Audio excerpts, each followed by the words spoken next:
Bueno, muy buenas tardes a todos.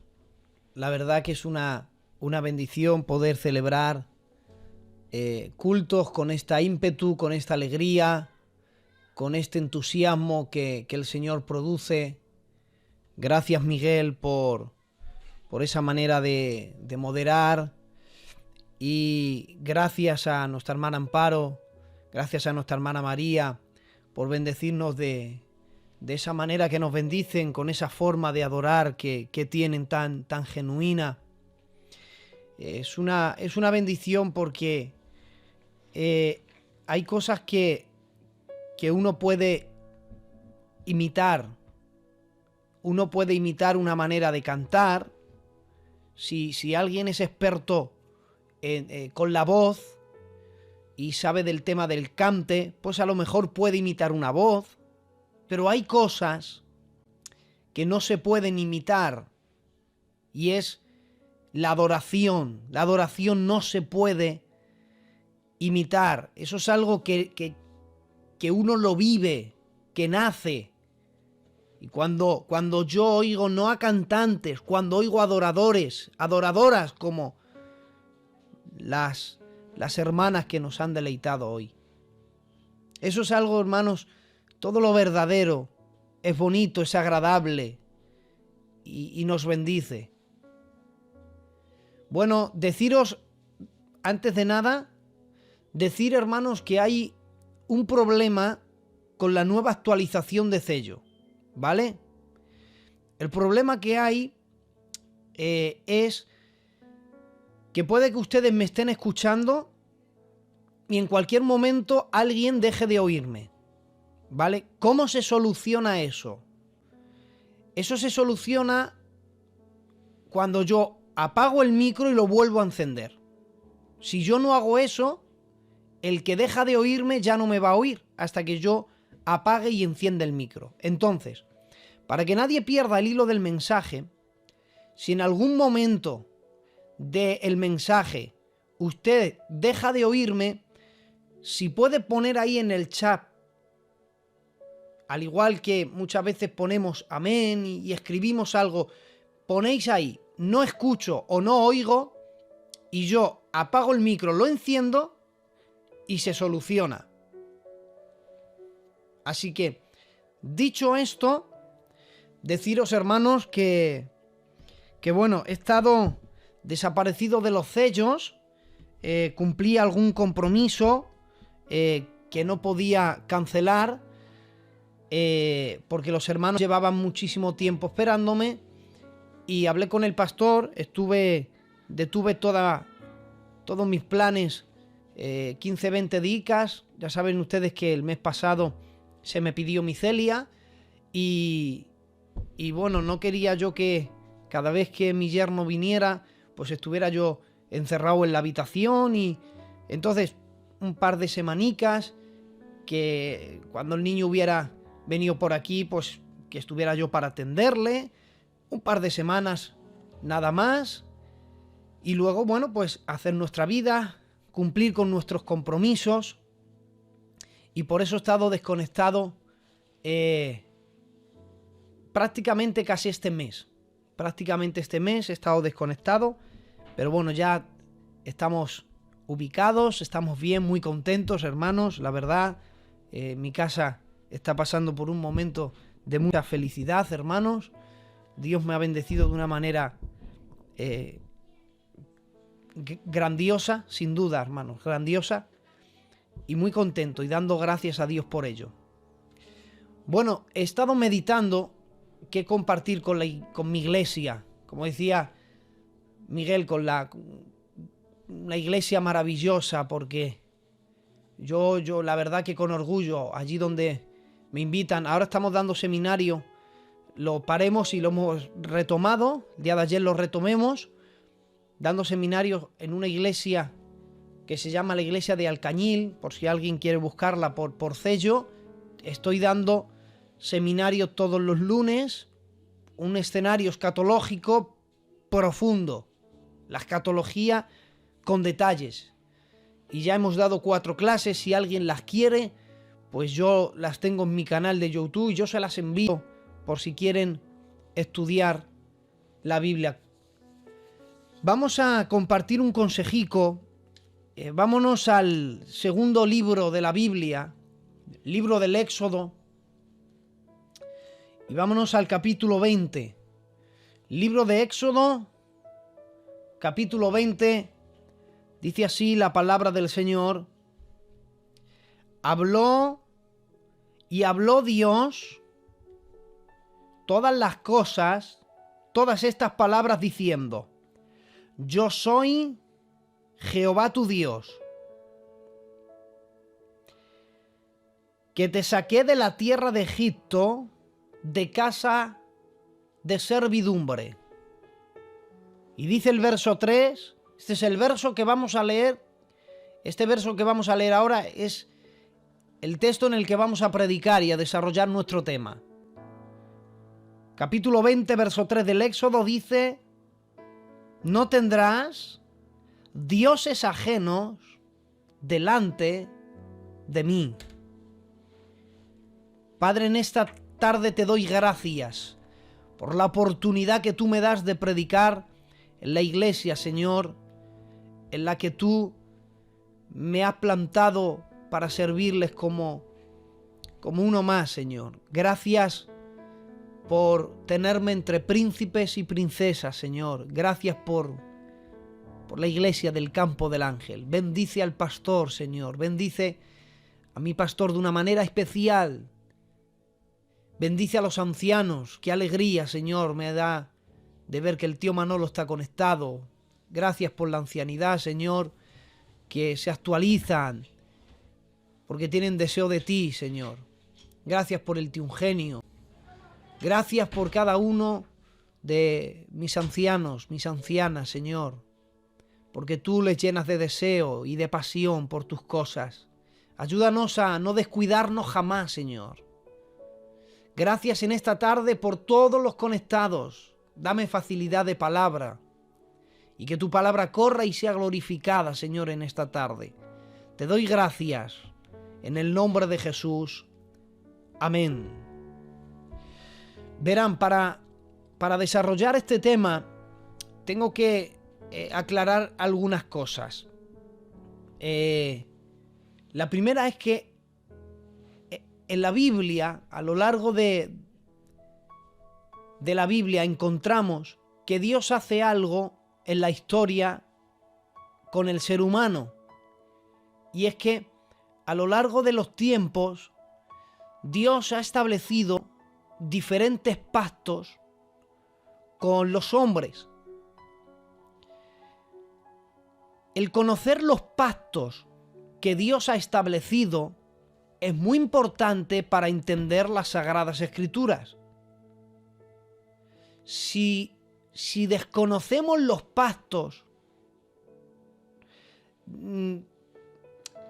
nos faltará una herramienta importante para entender ciertas cosas que Dios hace y ciertas cosas que Dios permite, incluso ciertas cosas que Dios prohíbe. Es importante que como cristianos, como iglesia, pues estudiemos este tema, que es un tema muy bonito, que es el de los pactos, porque cuando nosotros estudiamos los pactos que Dios ha establecido a través de la historia, pues preguntas son muy típicas. Ha habido preguntas de, bueno, si Dios sabe todo, ¿por qué planta un árbol llamado de la ciencia del conocimiento del bien y del mal si sabía que el hombre iba a comer de él? O si Dios sabe todo, ¿por qué crea a un querubín que luego sabe que se va a rebelar y que se va a llamar Satanás y que va a causar tanta ruina en el mundo?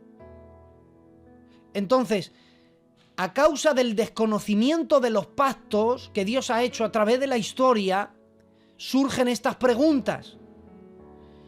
Y por eso en muchas ocasiones culpamos a Dios de cosas que no tienen nada que ver, y Dios no es culpable. Y muchas veces con estas preguntas se intenta poner a Dios de culpable o intentar aceptar que Dios se ha equivocado en algo. Si sabes todas las cosas, ¿por qué creas a ese ángel que se va a revelar? ¿Por qué pones un árbol y el hombre va a pecar? Y mira ahora cómo está la humanidad. Y sin darnos cuenta, culpamos a Dios de cosas que Dios no tiene culpa ni tiene nada que ver. Pero eso es por el desconocimiento de los pactos en la Biblia. Hacen un resumen rápido, como dice ese, a vista de pájaro. El primer pacto que Dios estableció fue un pacto que se llamó pacto edémico. Se llamó pacto edémico, lo llamamos así porque fue un pacto que Dios hizo en el Edén. El pacto que Dios hizo con el hombre. Un pacto que estaba condicionado. Que la vida y la bendición de Adán, o la muerte y la maldición, dependerían de si Adán era fiel o no era fiel. Entonces, Dios es el que inicia un pacto. El hombre no puede iniciar un pacto con Dios porque los hombres romperíamos tarde o temprano ese pacto, pero Dios no. Y como los pactos de Dios son inquebrantables, ningún ser humano puede romperlos. Por eso es Dios el que los inicia. Entonces Dios estableció un pacto en el Edén que era, mira, Adán, tu vida y tu bendición, o tu muerte y tu maldición dependerán si tú me obedeces o no. Cuando estudiamos eso, nos damos cuenta que por esa razón tuvo que haber un árbol que tenía un fruto y dentro de ese fruto el conocimiento del bien y del mal. Es que resulta que el pacto en el Edén dependía exclusivamente de eso. Tu vida y tu bendición, o tu muerte y tu maldición, depende de tu fidelidad. Con eso Dios no era injusto, porque ofreciendo Dios este pacto, estaba regalando al hombre el regalo más hermoso, lo que los filósofos griegos llamaban el regalo más grandioso de los dioses. Así lo llamaban los filósofos griegos, a la libertad humana. Si el ser humano no tenía la opción de tener que escoger la vida y la bendición, o la muerte y la maldición, si él no se le da esa opción, si no tiene esa opción, no tiene libertad. Solamente le quedaría entonces al ser humano ser un robot que le programó Dios para una cosa. Solo vas a hacer el bien y ya está. Pues si solo hay bien y no hay libertad de escoger, entonces no existe libertad. Porque la libertad es libertad porque te permite Dios ser lo que quieres ser. Porque le voy a decir una frase. Todavía no existe un diablo suelto en el planeta Tierra que te obligue a ser algo que no quieras ser. El diablo no tiene poder para obligarte a hacer algo que no quieras. El diablo es muy malo. El diablo tienta.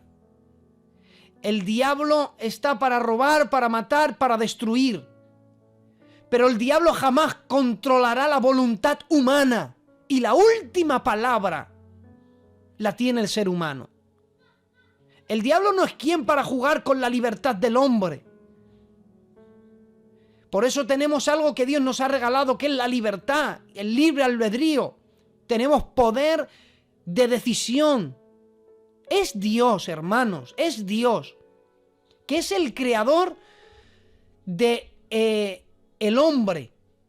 Y no obliga a nadie a nada. Dios no obliga a nadie a nada. Por eso Él dijo, camino de vida y camino de muerte hay delante de ti. Y dice Dios, escoge la vida para que vivas. O sea, Dios que ha creado al ser humano no obliga nada a nadie. Es verdad que el diablo es muy malo, que el diablo tienta y todo lo que queramos decir, pero todavía no se ha inventado un diablo que te obliga a hacer algo que no quieras hacer.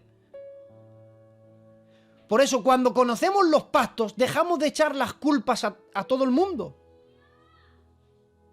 ¿Sabes,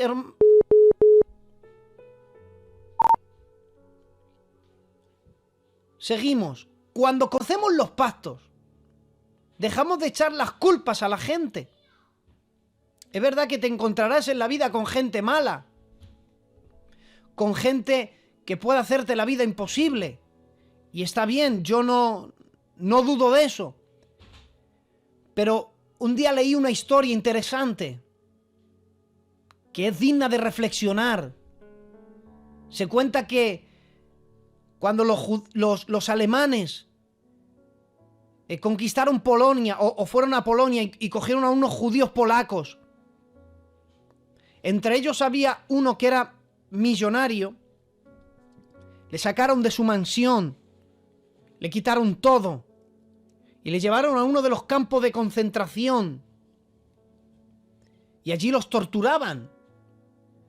Y como los nazis torturaban hasta la muerte, no llegaban a matarlos hasta no ver que habían muerto o llevados al límite de la muerte, había un momento en el que les sacaban para respirar el aire y los volvían a encerrar. Y cada vez que sacaban a ese hombre, dice que uno salía siempre con una sonrisa en sus labios y paseaba y miraba al cielo. Entonces se cuenta que un alemán enfurecido le dijo que por qué hacía eso, porque siempre sonreía y que paseaba por el campo de concentración como si paseaba por un parque. Entonces aquel judío polaco se le quedó mirando y le dijo: porque me habéis robado todo, estáis controlando todo, habéis cogido mis posesiones, controláis mi dinero, habéis conseguido mi mansión, la controláis, podéis controlarlo todo, pero hay algo que no podéis controlar, y es cómo yo voy a reaccionar a todo lo que me estáis haciendo. Y yo descubrí, hermanos, que nosotros no podemos evitar lo que la gente nos haga. Eso es inevitable. Si la gente te quiere hacer algo, te lo va a hacer. Eso es inevitable.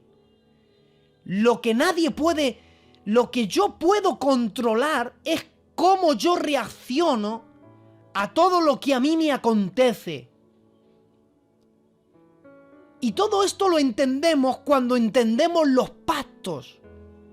Y fíjate con el primero, lo que hemos desarrollado. El segundo se llamaría un pacto con Adán. Cuando el hombre peca, se termina ese pacto y entonces Dios inicia un nuevo pacto. Y lo inicia porque ya Dios ha juzgado. Los ha expulsado del Edén. Y al expulsarles del Edén, entonces Dios inicia otro pacto que se llama pacto adámico, que fue un pacto con Adán. Fue un pacto después de la caída. Y este pacto, que es un pacto incondicional en el que Dios declara al hombre que será su porción de la vida a causa de su pecado. Y entonces luego termina. Y termina cuando los hombres se corrompen en la tierra. Y tiene que poner fin Dios con el diluvio. Y cuando Noé sale del arca, establece un nuevo pacto. Y se llama el pacto con Noé. Y este pacto, aunque se parece a los dos anteriores, pero Dios introduce el gobierno humano como una herramienta para ver si así frena el hombre el pecado. Queréis gobernaros a vosotros mismos, a ver si es verdad que podéis controlar el pecado. Pero el hombre fracasa de nuevo y establece otro pacto que se llama pacto abrahámico, que es un pacto que Dios hizo con Abraham. Génesis capítulo 12, capítulo 15, establece Dios un pacto con Abraham. Te bendeciré y serás grande y serás de bendición, y voy a bendecir a los que te bendigan y maldeciré a todos los que te maldigan. Y ahí estableció Dios ese pacto. Pero en el capítulo 20 del Éxodo, Dios inicia un nuevo pacto. Se llamaría el pacto mosaico. Es el pacto que Dios hizo con Moisés. Ese pacto lo hizo Dios en la cima del monte, donde allí Dios le daría los mandamientos. Dándole los mandamientos, establecería Dios un pacto con Moisés. Luego los otros pactos, para no dejarles ahí con la duda, Luego el sexto pacto sería un pacto que se llamaría pacto palestino, que tiene conexión con la posesión de la tierra. Luego un pacto con David, que le dijo: tu reino no tendrá fin jamás, que llega hasta el reino milenial. Y luego establecería Dios un nuevo pacto, que es en el que nosotros como iglesia estamos viviendo. Pero el quinto pacto que Dios estableció fue el pacto que Dios estableció con Moisés, dándole los mandamientos. Y por primera vez en la historia, Dios estaba... el contenido de la voluntad de Dios lo expresó Dios. Y lo expresó en 10 mandamientos. Eso solo lo puede hacer Dios. Nadie puede expresar la voluntad en 10 mandamientos. Eso es imposible, hermanos. ¿Cómo resumir todos tus pensamientos, tus sentimientos y tu corazón, lo que tú quieres que la gente haga? ¿Cómo es posible que lo expreses en 10 simples palabras? Eso no hay quien lo haga, hermanos. Eso solamente lo hace Dios. Y los mandamientos, los 10 mandamientos, no son otra cosa que el contenido de la voluntad de Dios expresada por primera vez. Y por primera vez, hermanos, el primer mandamiento, es decir, el primer contenido de la voluntad de Dios expresada, el primer mandamiento de todos, ¿sabes cuál fue? El primer mandamiento que oye Moisés, el primer mandamiento que oye el pueblo, el primer mandamiento que todos leemos es este: no te harás dioses ajenos delante de mí. Fijaros, hermanos, el pensamiento de Dios. Lo primero que quiero, lo primero que estaba Dios interesado en cuando expresó su voluntad en los mandamientos, es que no se hicieran dioses ajenos delante de Él. Fíjate que no le dice: no os haréis dioses ajenos. Fíjate que no le dice: primer mandamiento, no tengáis ídolos. No le dice Dios eso. O sea, cada palabra que Dios dice tiene su importancia. Lo primero que Dios le dice es: no tendrás ídolos, no te harás dioses ajenos, pero no te los harás, no los tendrás delante de mí. Esto es muy importante. No le está diciendo: no tengas dioses, no te hagas ídolos. No, le dice: no los tengas teniéndome a mí enfrente. ¿Y por qué le dice eso Dios a Moisés y luego lo leyó delante del pueblo? Porque fue lo primero que hizo el pueblo. Mira si fue lo primero que cuando nosotros leemos en Éxodo capítulo 32, el versículo 3, dice la Biblia: entonces todo el pueblo apartó los zarcillos de oro que tenían en sus orejas y las trajeron a Moisés. Cuando Israel fue liberado de Egipto, no salieron pobres, salieron ricos. Porque salieron con armas, pero también salieron con el oro. Quitaron a los egipcios todo el oro. Más que quitárselo, los egipcios se lo entregaron, porque dice la Biblia que Egipto disfrutó, descansó, se las gozó de que se fueran. O ya no querían sufrir más plagas. ¿Y de dónde sacaron todos esos anillos de oro? Se los habían traído de Egipto. Lo juntaron todo el oro y se lo dieron a Moisés. Y dice la Biblia: y él los tomó en las manos. Y dio forma a un buril, como si fuera un molde. Y entonces hizo una obra de fundición. Fundieron el oro, lo metió en el buril, y dice la Biblia: entonces hizo un becerro de fundición. Imaginaros, hermanos, un ídolo. Se habían creado un dios ellos. El dios era de oro. Era un becerro. Dice, entonces dijeron, Israel, estos son tus dioses que te sacaron de la tierra de Egipto. Y viendo esto, Aarón edificó un altar al becerro. Y proclamó a Aarón y dijo, mañana haremos fiesta. Y no voy a decir para quién, lo voy a decir ahora. Escuchen. Resulta que se crean un dios ajeno. Lo hacen de oro. Aarón dice, estos son los dioses que te sacaron de Egipto. Vamos a hacer un altar. Ofrecerle ofrendas. Y dice, y ya que hemos terminado, mañana por la mañana nos levantamos y vamos a hacer una fiesta. Lo normal es que digan, la fiesta para el becerro que hemos hecho. Eso sería lo normal. Pero lea la Biblia, capítulo 32, verso 5 del Éxodo. Mañana será fiesta para Jehová. Esto no es entendible. Pero no habéis hecho un ídolo. No habéis creado un dios ajeno. Pues, ¿no habéis dicho que estos son los dioses que te han sacado de Egipto? ¿No les has hecho... has edificado un altar? ¿No les has ofrendido cosas? Lo normal es que la fiesta sea para él. Dice, no, la fiesta para Jehová.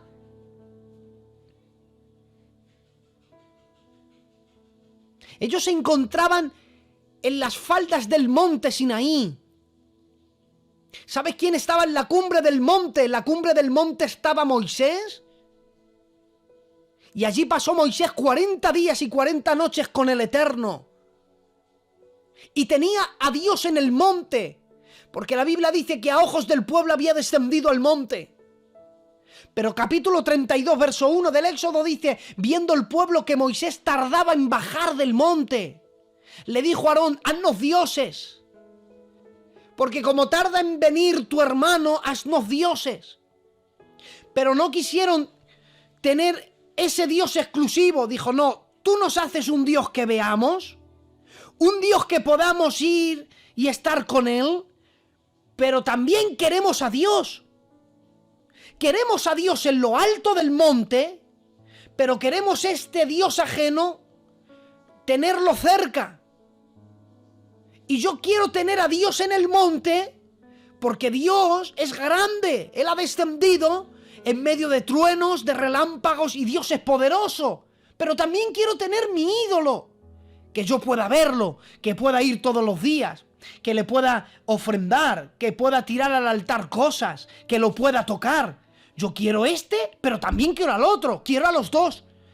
Y el primer mandamiento, ¿cuál era? No tendrás dioses ajenos delante de mí. Y el primer pecado que hizo el pueblo fue tener un dios ajeno delante de él. Porque Dios estaba en la cima del monte y ellos habían hecho un ídolo en las faldas del monte. Y lo que Dios dijo que no hicieran fue lo primero que el pueblo hizo. Querían tener a Dios en el monte y un ídolo cerca de ellos. Dirás, bueno, Eugenio, llegado a este punto, yo no tengo problema de tener un Dios ajeno, porque yo ni soy católico, ni voy a una iglesia católica, ni tengo estatuas, ni tengo vírgenes, ni tengo santos. Es que no hace falta. No hace falta ser un católico para tener un ídolo. No hace falta tener una estatua para tener un ídolo. Hay muchas maneras en las Sagradas Escrituras para crearte un ídolo delante de Dios. ¿Y sabes cómo empieza a crear un ídolo delante de Dios? Capítulo 32 de Éxodo empieza viendo el pueblo que Moisés tardaba en descender. Dijo, no, vamos a hacernos un ídolo. Todo comienza cuando te conectas todos los días al sello. Ya no hay cultos presenciales, pero tenemos el sello. Y nos conectamos. Y estamos sufriendo una pandemia. Y al principio era toda una catástrofe. Ha pasado un año y pareciera ser que las cosas ya no son como antes. El ser humano intenta adaptarse aún a una pandemia. Es cuando cometemos el peligro de entrar en la pereza y creer que el sello es suficiente. Pero claro, al principio cuando estalló la pandemia podríamos decir, a lo mejor el Señor viene y nos libra de todo esto, pero ha pasado un año y Dios no viene. Es cuando la carta de Pedro se abre y dice la Biblia que hay algunos que tienen la venida del Señor por tardanza.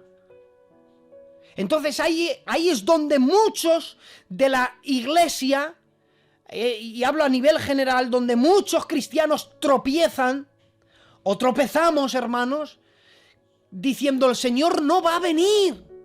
Es cuando comenzamos a dudar del arrebatamiento de la iglesia. Y cuando un cristiano comienza a dudar del arrebatamiento de la iglesia porque tarda en descender del Monte Santo, es cuando uno comienza a dudar del arrebatamiento que comienza a perder el temor a Dios. Porque miren, mientras la iglesia está esperando el arrebatamiento, la iglesia está en alerta, porque sabe que en cualquier momento su amado desciende y desde las nubes nos arrebata. Pero claro, si yo soy consciente, si entiendo, si acepto que en cualquier momento el Señor me llama a su presencia, yo me mantengo puro, me mantengo en santidad. Cosas que yo hago en secreto intento no hacerlas. Intento ser fiel todos los días. Yo me conecto al sello y ya no me conecto por conectar, porque estoy en la casa a ver qué dicen, a ver cómo canta hoy la María, a ver cómo canta la hermana Amparo, a ver cómo modera hoy Miguel, a ver cómo predica el Eugenio. No, yo ya no lo hago con ese fin. Yo ya lo hago porque es un deseo mío, porque a mí las cosas de Dios me agradan. Y cuando nosotros, hermanos, perdemos esa esperanza que nos santifica, que nos purifica a sí mismo, dice la Biblia, perdemos el temor a Dios. Y ya las cosas que hacíamos con pasión ya no las hacemos. Y las cosas que nos evitábamos hacer, pues ya no las evitamos y las hacemos. Porque como tarda tanto Dios en venir, pues bueno, voy a disfrutar un poquito. Y es cuando nosotros perdemos el temor del arrebatamiento de la iglesia. Que junto con esa pérdida se pierde el temor a Dios. Y es cuando nosotros comenzamos a crearnos un ídolo. ¿Y sabes cómo nos creamos un ídolo? Teniendo una vida cristiana a nuestra manera. Con nuestros principios. ¡Ey! Pero nos gusta Dios, ¿eh? A nosotros nos sigue interesando el sello y las iglesias y la Biblia y nos interesa todo, pero yo tengo un evangelio mío aparte, con mis ideales y mis principios. Y cuando mis pensamientos y la Biblia chocan, ganan mis pensamientos. ¡Ey! Pero yo amo a Dios, ¿eh? Pero que yo le quiero, ¿eh? Sí, pero cuando mis sentimientos y la Biblia chocan, ganan mis sentimientos. Sí, pero amo a Dios, ¿eh? Que yo le sigo orando al Señor. No tiene nada que ver. Así se comienza a crear un Dios ajeno.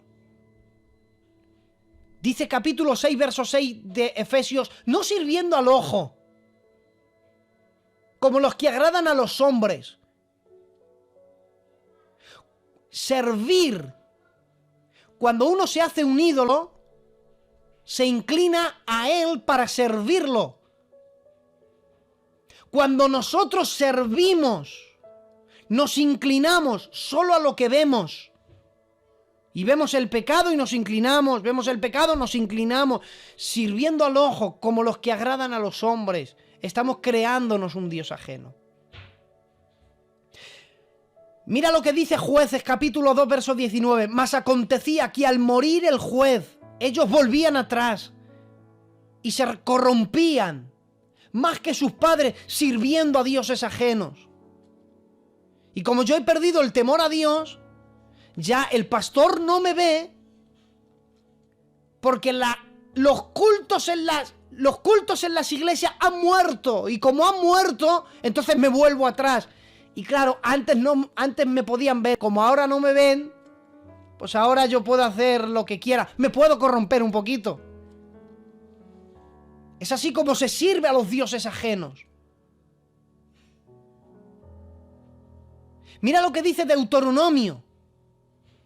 Deuteronomio capítulo 11, verso 16, dice: guardaos de que vuestro corazón no sea un corazón. Ahí aparece una frase que es que el corazón no se enfatúe. Yo voy a interpretar esta frase.